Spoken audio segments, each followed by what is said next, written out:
Halo, assalamualaikum teman-teman.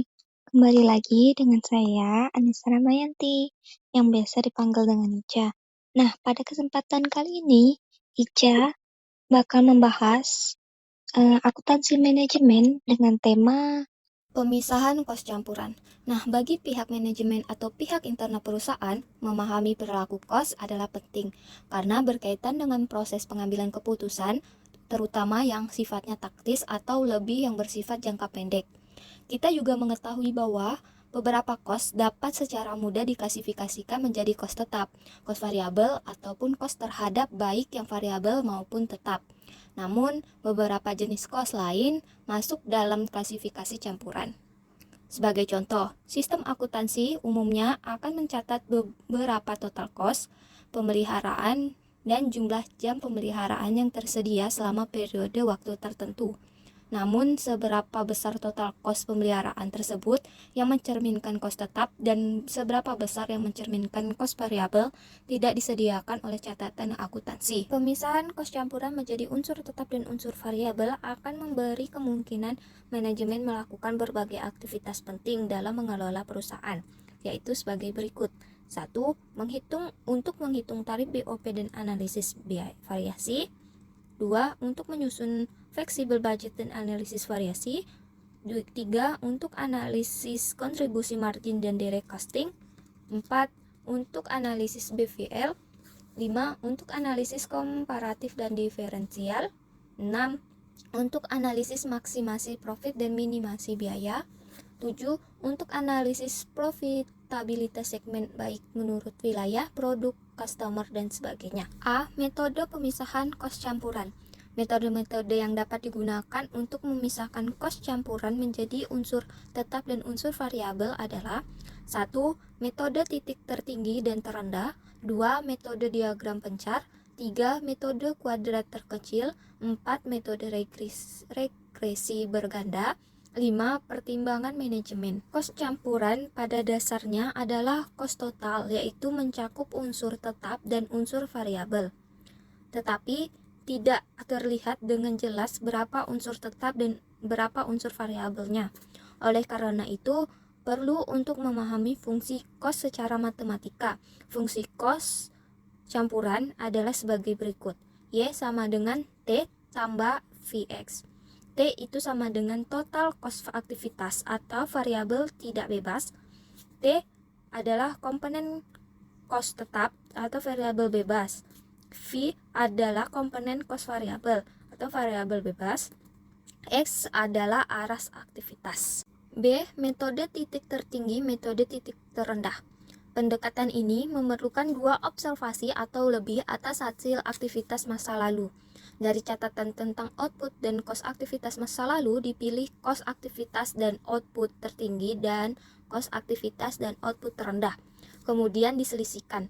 Tarif cost variabel diperoleh dengan cara membagi selisih cost aktivitas dengan selisih output.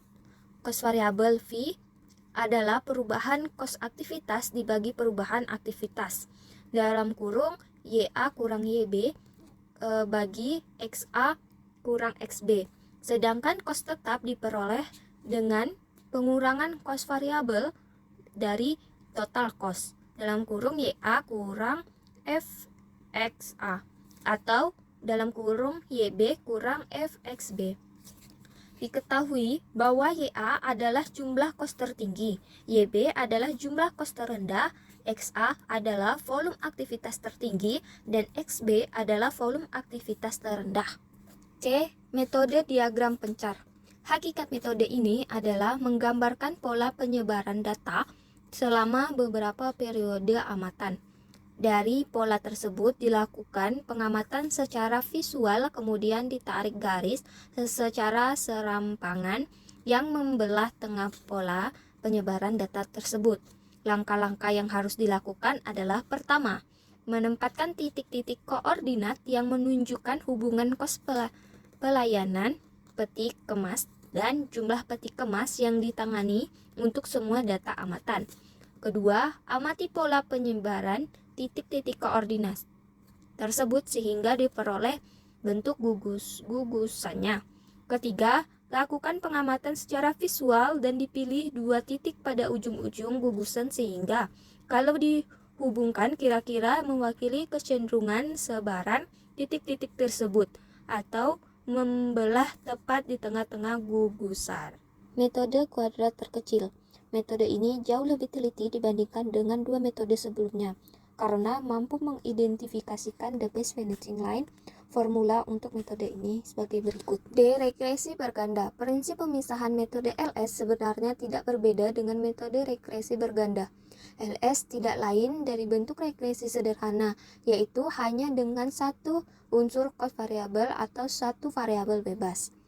Bentuk persama regresi berganda yang mana jumlah variabel prediktor lebih dari satu adalah sebagai berikut. Cara menghitung angka interpret dan koefisien regresi dalam regresi ganda saat ini sangat mudah dengan menggunakan program-program aplikasi seperti SPSS, eView, dan lainnya.